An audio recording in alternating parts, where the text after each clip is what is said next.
परमात्मा ने दोनों धर्मों को लताड़ा है, समझाया है कि एक आजी उस परमात्मा के दरबार में हिसाब होगा। तुमने उस दरगाह का मैल नहीं देखा और धर्मराज के तिल तिल का लेखा। फिर बताते हैं कि मुल्ला कुक बंग सुनावे ना बेरा करता रहा, क्यों ड्रामा करता ऊंची आवाज लगा के हे अल्लाह हे खुदा है, और उसको वो सब जानता है तू कौन से स्टेशन पे बोल रहा है, तेरी के नियत है, के कर्म तू कर रहा है, अनजान नहीं है। कहते हैं चीटी पायल बाजे पैर, परमात्मा सुनता है सब लहरे। यदि चीटी के कीड़ी के पैर में पायल बांध दी जा, यदि उसका भी नॉइस हो जावे, उसका भी जब थोड़ा सा आवाज आवे, खुड़का शोर हो जा, उसको भी परमात्मा सुनता है। कहने का भाव है कि परमात्मा सूक्ष्म से सूक्ष्म अंदर की आवाज को भी पकड़ता है। अब चिट्टी का पैर क्या, चिट्टी की तो सारे पैरों की खुड़क आवाज को ना, और उसका चारवा का सारे पैर जितने पैर हैं सब का, उसका चिट्टी का जो है पायल बना दो, उसकी पायल कितनी को है, अर्थात कितनी उसकी पायल का शोर हो ही नहीं सकता। और यदि उसका पायल बांध दे यानी कोई घुंघरू, और उसकी भी आवाज हो जा, होवे को नहीं। कहते अगर उसकी भी आवाज हो तो भी भगवान उसको सुनता है, और तो रुक के मारा ऊपर चढ़ के वो सब जानता है तेरी नियत और बदनीयत को। और 300 रोजे खून करत हो, दिन में तो तुमने व्रत रखा, रोजा माने व्रत, और शाम ने बकरी मुर्गी मार के खा ली, गां काट के खा ली, जोटा खा लिया, भैंस बोक ऊंट खा लिया। यानी कोई भी बकरा खाते हैं या मुर्गा खाते हैं, गऊ खाते हैं, तो यो के व्रत लाग गया तेरे। मान ली पहले तो व्रत उपवास का कोई लाभ को ना, भूखे मरे भगवान नहीं मिलता, क्योंकि किसी भी सदग्रंथ में ऐसा परमात्मा के द्वारा आदेश नहीं है कि ऐसा करो। फिर भी तुम जो मान रहे हो उसको अच्छा कर्म, तो फिर यो पाप गिला कर दिया। अब 2 किलो घी का हलवा बनाया देसी का, और उसमें फिर 1 मुट्ठी बालू रेत गिर दिया, बताओ क्या बनाने का फायदा हुआ, साथ में पाप कमा लिए।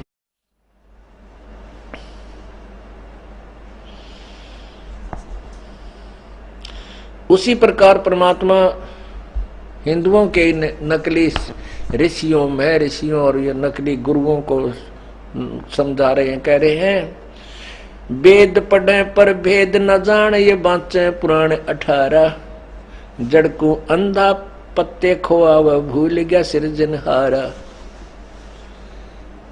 अब देखो वेद भी पढ़ते थे ये महर्षि हैं, और ब्रह्मा विष्णु महेश भी वेद पढ़ते थे, और इन पुराणों को भी ऋषि महर्षि पढ़ा करते थे। अब आज तक हिंदू समाज ने या किसी भी महापुरुष को ये नहीं पता कि उन पुराणों का वास्तविक ज्ञान हमें क्या संदेश दे रहा है, वेद हमें क्या बताना चाह रहे हैं, क्या सत संदेश दे रहे हैं। ये वेदों को पढ़ते भी थे और वेदों की आड़ में दुनिया को गुमराह भी करते थे, क्योंकि वेदों का ज्ञान को सभी स्वीकार करते हैं। वेद बताते हैं परमात्मा साकार है, सशरीर है, उसका नाम कबीर है। और हमारे अभी तक के पवित्र हिंदू धर्म के जो ऋषि महर्षि माने जाते थे, वो कहते भगवान तो निराकार है।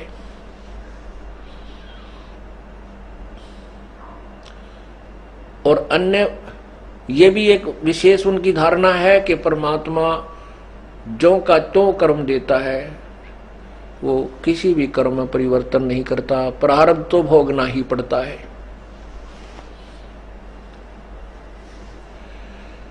प्रारब्ध तो भोगना ही पड़ता है, और यानी पाप कर्म नहीं कटते, क्योंकि पाप से दुख होता है और पुण्य से सुख होता है।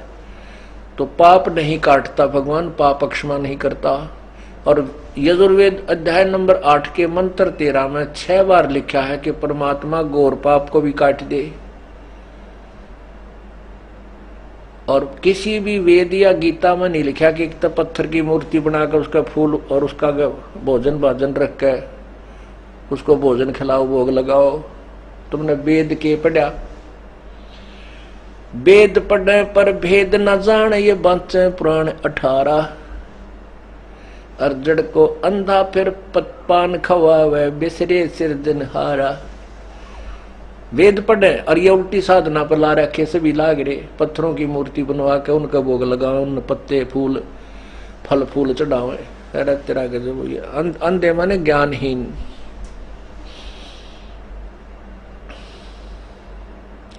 जाकू तो तुम मुक्ति कहते हो, ये है कच्चे 12। जिन साधनाओं से और जिन भगवानों की तुम साधना करते हो उनसे जो मोक्ष प्राप्त करना चाहते हो वो तो कच्चे 12 हैं। एक शतरंज के खेल में कच्चे 12 और पक्के 18। पक्के 12 में बहुत अंतर होता है। कच्चे 12 तो कुछ भी नहीं होता, उसका कोई वैल्यू नहीं, और पक्के 12 का और 18 का वैल्यू होता है। तो कहते हैं कच्चे 12 का अर्थ है कि यूजलेस, तुम्हारा जो गेम है, जो तुम्हें इस गेम से प्राप्ति हुई है, खेल से तुम्हें कच्चे 12 मिले हैं, अर्थात कुछ भी लाभ नहीं, यूजलेस।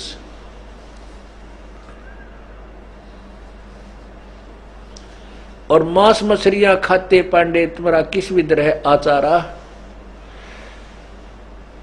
अब हम पहले इन्हों सोचा करते कि ब्राह्मण लोग तो मांस नहीं खाते होंगे, ये शराब वगैरह नहीं पीते होंगे। अब पता चला ये तो सारे काम करा करते।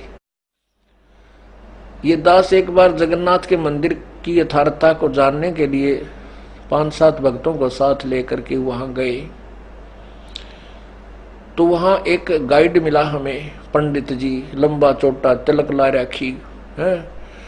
तो उससे बातचीत होती रही। फिर हमने पूछा कि सुना है तुम्हारा यहाँ आहार क्या है, तुम मच्छी खाते हो। हमने सुना कि ये पांडे मच्छी खाते हैं।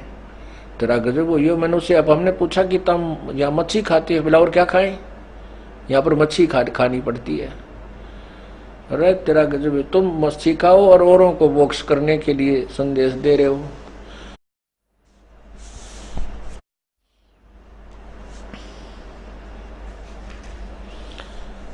अब पुण्यात्मा, परमात्मा कहते हैं 100 जजमान नरक में चाले, डूबे सो परिवारा। तुम अपने परिवार सबको भी नरक में ले गए, क्योंकि उस ऐसे गुमराह करके दुनिया को झूठ बोल के धन कमा के लाओ, उसे तुम्हारा परिवर्ष हो, बच्चे की, तुम्हारे परिवार की परवरिश होती है। और उधर से जिस जजमान यानी जिस तुम उसको अनुयायी को गुमराह कर रहे, वो भी नरक में गया और तुम भी नरक में जाओगे।